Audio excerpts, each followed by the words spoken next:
J'aime prendre le micro, aller devant et que vous chantiez « Combien es-tu grand ?» avec mes 1,63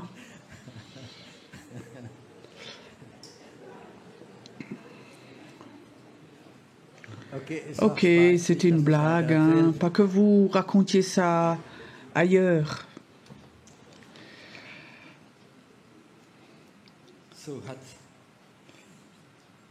Est-ce que Dieu a prévu quelque chose de bon ce matin? Est-ce qu'on peut déballer? Ce matin, j'aimerais commencer avec la prophétie. Il y a beaucoup de fausses pensées à ce sujet-là. Une prophétie qui vient de Dieu, ce n'est pas quelque chose qui va arriver automatiquement. Il y a des chrétiens, ils pensent, un prophète vient, il dit tu feras ceci, cela, et alors ça se réalise. Une prophétie de Dieu, c'est ce que Dieu souhaiterait pour ta vie.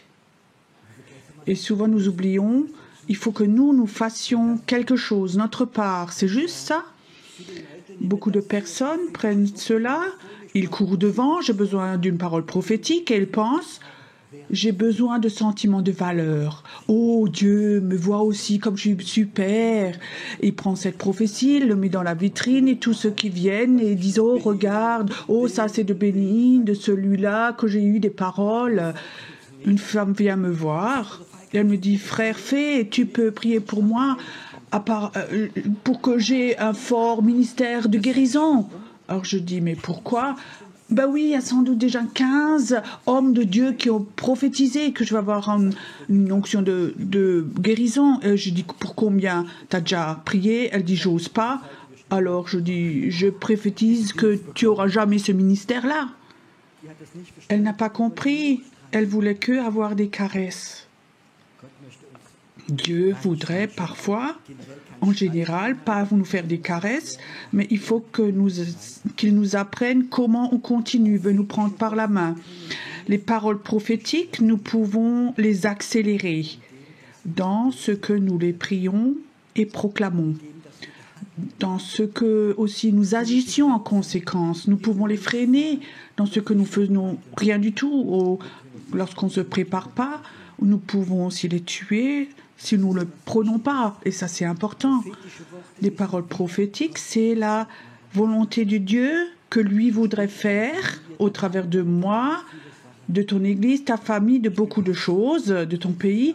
J'étais pasteur pendant 30 ans et malheureusement, c'est un de mes déceptions que j'ai enterré beaucoup de personnes avec leurs prophéties, aussi des jeunes personnes, tu comprends?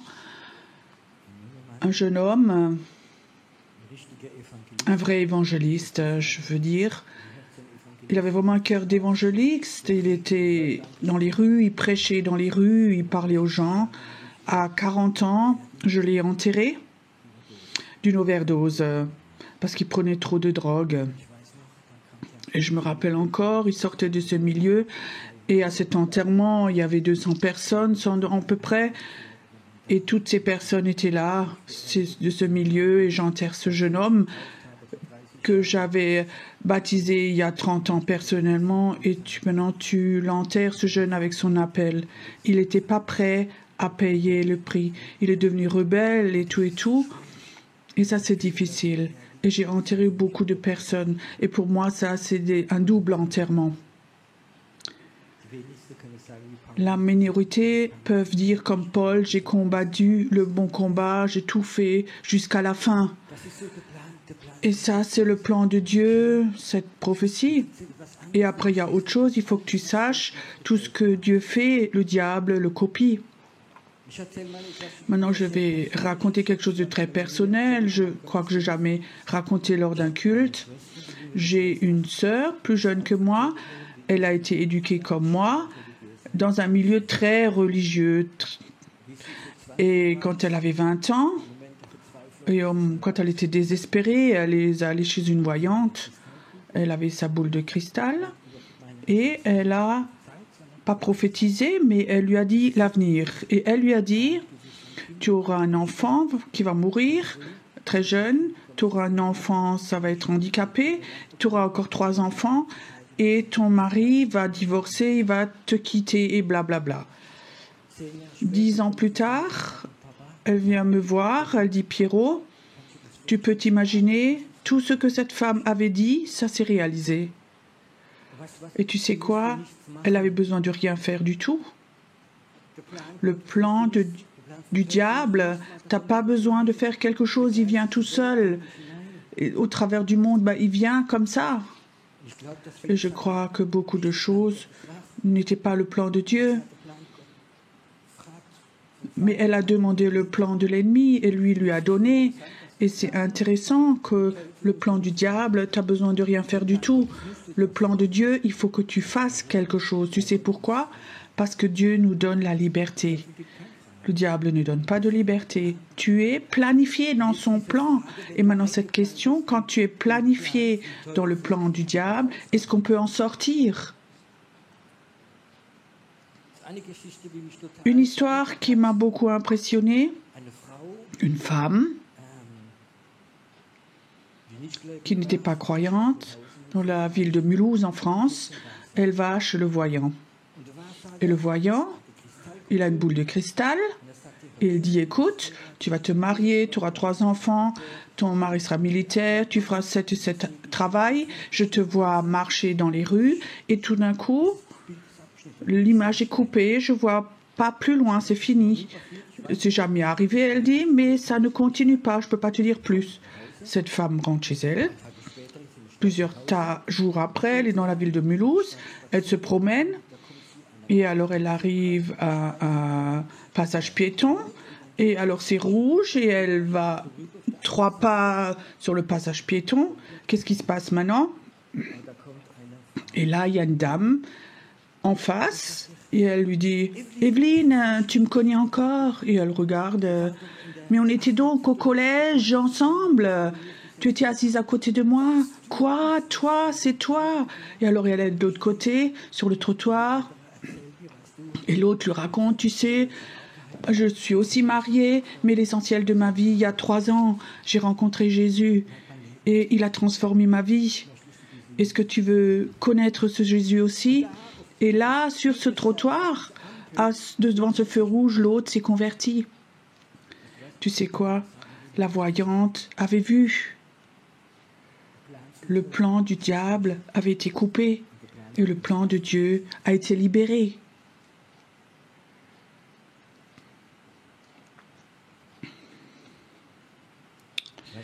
Je me rappelle encore, il y a plusieurs années, dans notre église, il y avait un frère qui était là depuis peu de temps. Je le voyais pendant le culte tout le temps et j'avais une parole... À 48 ans, tu vas mourir. C'est bizarre, hein, ça. Comme ça, il y a quelque chose sur lui, sur cette personne. Alors, par hasard, comme ça, il vient après le culte et j'ai courtement parlé avec lui et je lui demande quel âge tu as. Il dit 46. S'il avait dit 50 ans, j'aurais dit, ok, on oublie. Alors, je lui dis, je ne sais pas pourquoi, mais je vois dans ta vie... À 48 ans, tu vas mourir. Qu'est-ce qui s'est passé? Alors, il pleure courtement. Il dit, oui, il y a plusieurs années, tu n'es pas encore croyant. Il était en ville, il y avait une foire. Il était chez un Indien, là, il avait un stand. Il lui a lu la main et il a dit, à 48 ans, tu vas mourir. Et cet homme, il avait des problèmes de cœur. Vraiment des problèmes de cœur. Alors, nous avons... couper cette malédiction, ce plan du diable. Il y a 3 semaines, il était au culte, il a 82 ans, cet homme.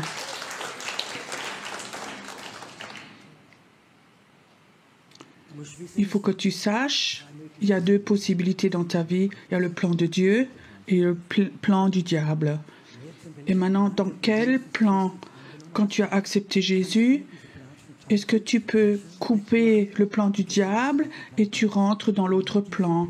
Et dans ce plan-là, il y a des paroles prophétiques qui viennent dans ta vie. La majorité d'entre vous avez sans doute déjà reçu des paroles prophétiques. Et ça, c'est comme un booster ou un encouragement et tu as ces paroles prophétiques. Qu'est-ce que tu fais avec? Qu'est-ce que tu en fais? Est-ce que tu l'emmènes confortablement, ça t'accompagne, ou est-ce que c'est profond dans ton cœur et tu commences à prier, à proclamer, Seigneur, ce que tu m'as promis, je veux rentrer là-dedans, je suis prêt à payer le prix, je suis prêt, je veux rentrer dans ce plan de Dieu. C'est un combat parfois, tu comprends? Parfois, j'ai l'impression, rentrer dans le plan de Dieu, c'est comme un élastique où tu es accroché derrière. Tu fais 3 pas vers l'avant et tu retires vers l'arrière dedans. Vous connaissez cet élastique? Mais je peux te promettre quelque chose. Il y a un jour, si tu n'abandonnes pas, il sera coupé, cet élastique. Et alors, tu vas courir dans le réveil. Alléluia! Ce matin, j'aimerais courtement parler de paroles prophétiques de la Bible et j'aimerais vous lire une parole. J'ai oublié ma tablette. Tu peux me... Elle a déjà préparé. Donc une parole prophétique que Dieu a pour son peuple. Et il y a des paroles prophétiques dans l'Ancien Testament où le Saint-Esprit touche pour le Nouveau Testament. Est-ce que Dieu peut toucher une parole de l'Ancien Testament du 3000 ans et aujourd'hui avec le Saint-Esprit peut redevenir vivant? Je vous donne un exemple. J'aime cet exemple. Joël, ce prophète. Et dans les derniers temps, je répandrai mon esprit sur toute chair. Et alors ça s'est réalisé à la Pentecôte, c'est juste ça. Et toujours à nouveau, il y a 100 ans ou il y a 120 ans, il y avait de nouveau un nouveau déversement du Saint-Esprit. Une parole prophétique, quand l'esprit prophétique est là, il peut toujours le refaire. Et je vous lis maintenant une parole prophétique de Ésaïe 11.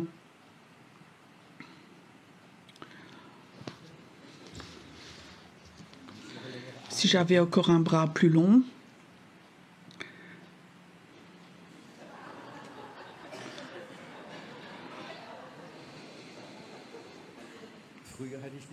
À l'époque, je t'aurais jeté dehors, dans le vieux plan, Ok, vous êtes prêts? Dans ce temps-là, dans la foi, on peut libérer le temps. Dans ce temps, le Seigneur étend une seconde fois sa main pour racheter le reste de son peuple, dispersés en Assyrie, en Égypte, en Patros, en Éthiopie, en Élam, de partout. Et il va leur donner un signe qui le montre le chemin. Dieu dit, je vais encore une fois étendre ma main et je vais appeler le peuple. Je veux dire, nous sommes incapables presque d'appeler les personnes. Tu comprends? Quand le réveil vient, ce ne sont pas les personnes qui ont appelé, mais c'est Dieu qui appelle les personnes. Pour moi, il n'y a rien de plus fantastique d'entendre les paroles où Dieu dit « Mon père, ma mère s'est converti dans le réveil quand l'Esprit les a appelés. » Pas de prospect, rien du tout, pas de programme. Ils ont été appelés, ils ont couru, ils étaient des heures dans l'attente. Dieu, encore une fois, va appeler fortement son peuple. La Tunisie était un peuple, jusqu'à il y a plusieurs centaines d'années, était 100% ou 99% chrétien. Et Dieu va encore une fois appeler. Les os des chrétiens sont toujours encore dans les catacombes. Dieu va appeler son peuple du nord. Il y a une autre parole prophétique.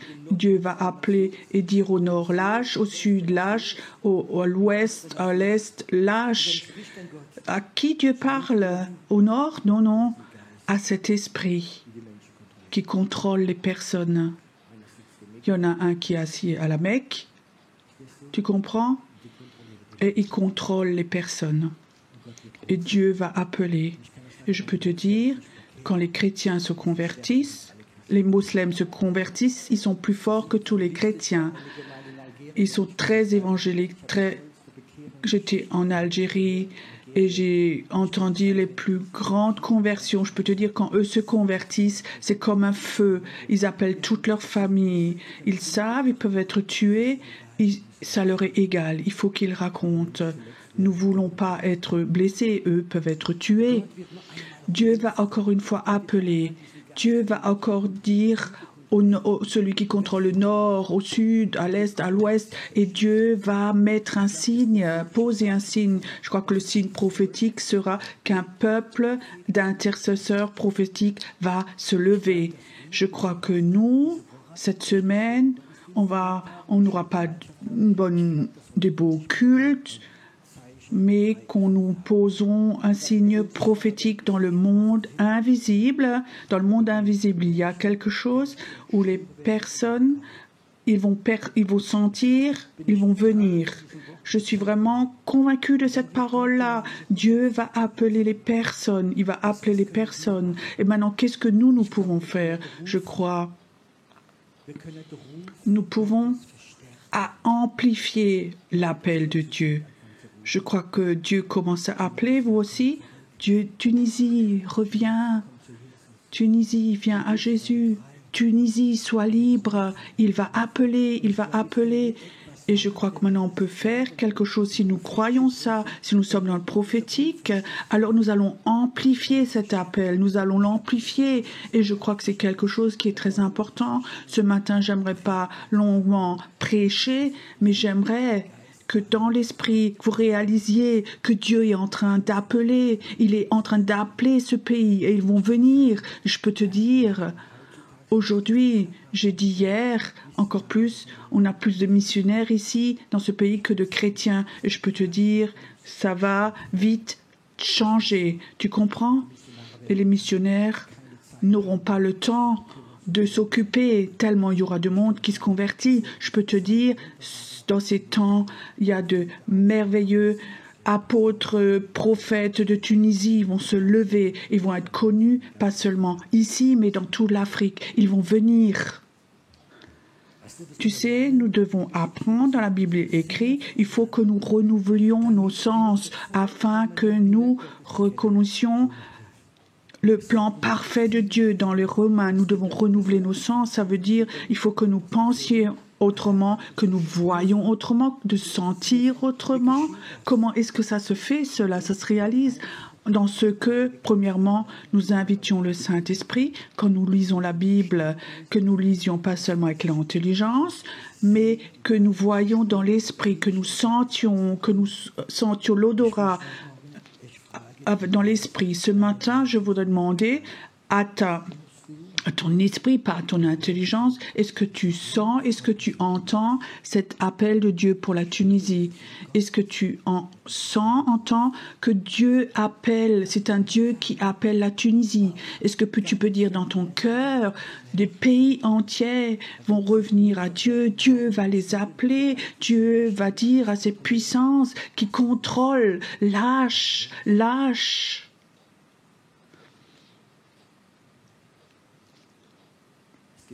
Il y a des puissances spirituelles qui contrôlent les personnes. Avant, j'ai dit la Mecque, mais il y a aussi une puissance à Rome comme ça. Je ne veux pas critiquer, je parle de puissance spirituelle qui appelle les personnes qui disent « tu es à moi ». Tu n'appartiens à aucune religion, tu appartiens à Jésus-Christ. Et ça, c'est la différence. Il y a des puissances spirituelles qui appellent. Et Dieu va dire à ces puissances spirituelles qui disent « arrête, tu vas appeler, c'est moi qui vais appeler ». Ils vont venir. Ceux qui sont en Allemagne, en Suisse ou en Autriche aussi, ça doit être comme ça. Vous avez déjà vécu cela? Tu invites quelqu'un à venir au culte complètement correctement, un collègue de travail ou un ami ou quelqu'un. Et le 6e, 7e fois, ils ne peuvent pas dire non. Alors ils disent oui, oui, oui, ils vont venir. Et 1 heure avant, ils appellent, ils disent oh, j'ai mal à la tête, ou j'ai un empêchement, ou autre chose. Mais on est donc dans un pays chrétien, on ne doit donc pas avoir peur d'aller dans un culte. Là derrière, il y a un esprit qui les retient. Parfois, c'est l'esprit, la tradition, la famille, la religiosité et plein de choses. Mais moi, je sais la puissance de ces esprits qui tiennent, retiennent, ils vont lâcher. Ils vont lâcher. Et je crois que si nous sommes un peuple prophétique, il faut qu'on arrête de regarder aux circonstances et de regarder à ses forces spirituelles, mais de voir celui qui appelle est plus fort que celui qui retient. Est-ce que c'est juste là ? Celui qui appelle est plus fort que celui qui retient. J'appelle tellement cette histoire de celui qui appelle. J'étais dans cette ville de Mulhouse pour prêcher et le pasteur m'a présenté un ancien. Donne voir ton témoignage, comment tu as trouvé Jésus. C'était comme ça un homme, 60 ans à peu près, vraiment une armoire. Il dit oui, raconte voir. Il disait, tu sais, je suis né en tant qu'athée, toute ma famille était athée, j'étais convaincu athée. Et pour moi, les chrétiens, c'était des fous. Et maintenant, mon fils le plus jeune, il avait 20 ans. Papa, je me suis converti, j'appartiens à Jésus. D'abord, il lui a dit tous les noms d'oiseaux possibles. Tu es fou. Mais le fils n'a pas arrêté. Si, papa, Jésus vit, il a touché mon cœur. Arrête. Le père a dit, je suis devenu méchant, je l'ai menacé. Si tu racontes encore de Jésus, je te fous dehors, je te fous dehors. Il l'a menacé et j'avais déjà vu, il avait vraiment de très grandes mains. Le jeune n'a plus rien dit du tout, mais il a prié que Dieu appelle. Alors, plusieurs jours après, il parlait de football. Et le fils a dit, papa, je sais, cette équipe, elle va gagner. Papa dit, oh, mais tu es fou, ils jouent tellement mal, ils vont perdre. Et vraiment, ils ont vraiment discuté. Et le père dit, mais tu n'as aucune notion? Si, papa, on vote. On parie. Et le papa dit, oui, on parie. Et le père dit, oui, si tu perds, oui, je lave ta voiture, dehors, dedans, partout, de devant, derrière. Et toi, papa, qu'est-ce que tu fais? Je sais pas. Oh papa, si tu perds, tu viens avec moi au culte. Et le papa était tellement convaincu que son équipe va gagner. Vous savez bien ce qui s'est passé après? Le papa a dit, je tiens parole, je viens avec toi, je m'assieds dans la dernière rangée. Tu comprends? Ah, j'étais fou là, et j'étais au culte après, et il est assis comme ça derrière. Je te tiens ma parole, j'ai perdu. Et demain, le pasteur fait un appel. Celui qui veut donner sa vie à Jésus, il vient devant. Alors il pense, mais effectivement, il y a des fous là qui vont devant, effectivement. Et alors il dit, tu peux imaginer? Et alors je sens une main dans mon dos qui me pousse devant. Et je me retourne et je lui dis, celui-là, je vais lui en coller une. Et il se retourne, il n'y a personne qui était là. Et il a dit, ça a brisé mon cœur. Je suis allée devant, j'ai pleuré comme un petit enfant. Dieu ne m'a pas seulement appelé, mais il m'a poussé.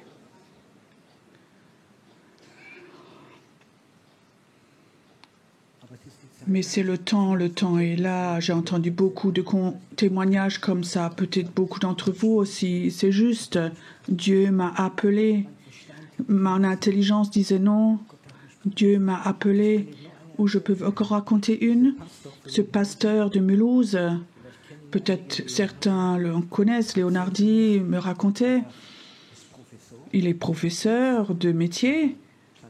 Son épouse aussi, et donc une famille intellectuelle. Et lui et son épouse s'est convertie. Il ne voulait pas aller avec, il voulait rien savoir.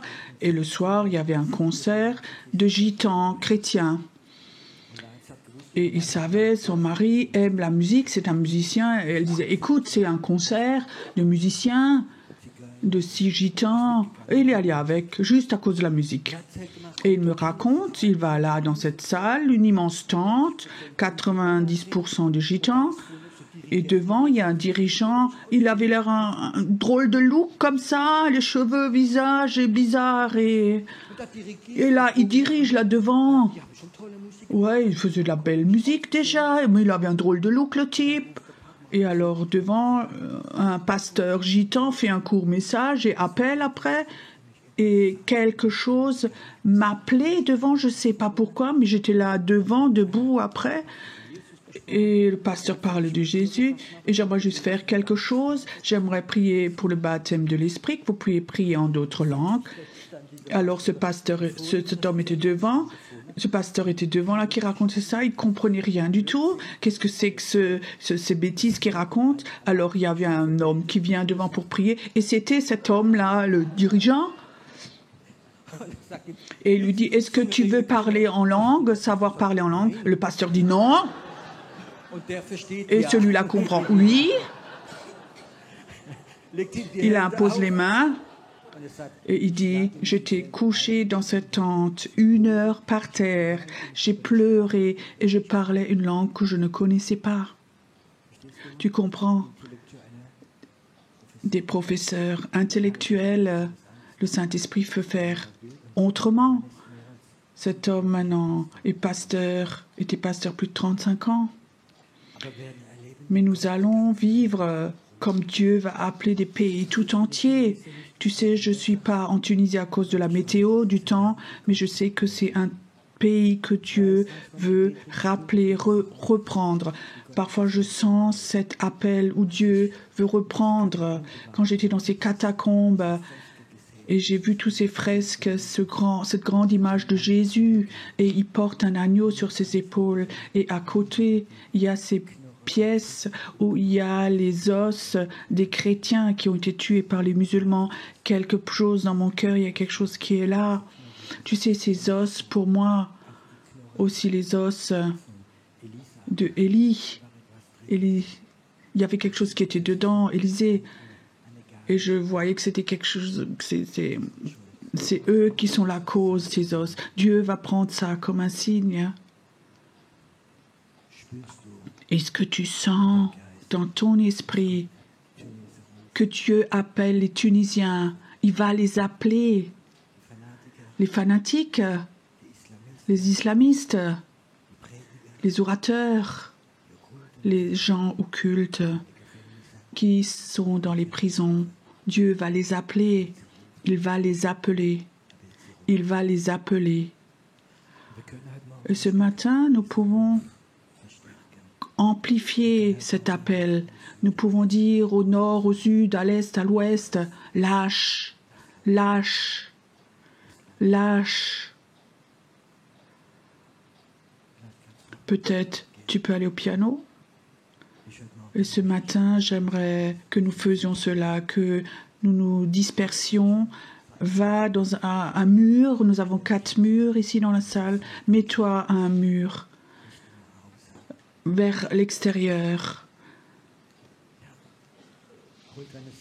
Choisissez-vous un côté, étends ta main vers l'extérieur.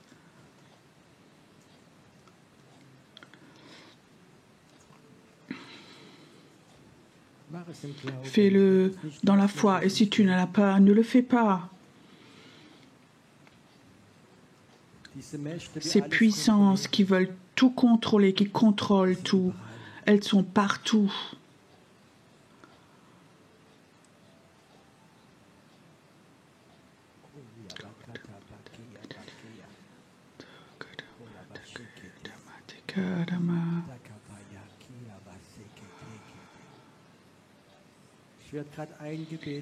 Je veux juste prier une prière et j'aimerais que vous la répétiez. Merci, Père, que la Tunisie est ton pays, que tu aimes la Tunisie. Et maintenant, au nom de Jésus, je dis, lâche, lâche, lâche. Maintenant, commencez à prier en allemand, en suisse allemand, dans ta langue, prie dans ta langue, lâche, lâche. Tunisie, tu vas venir, tu vas venir, tu vas venir.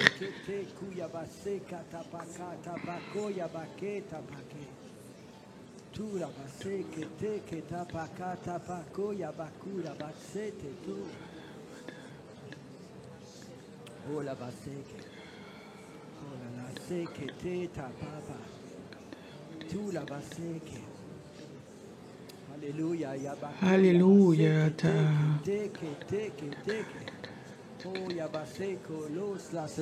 Lâchez, lâchez, lâchez, lâchez, lâchez.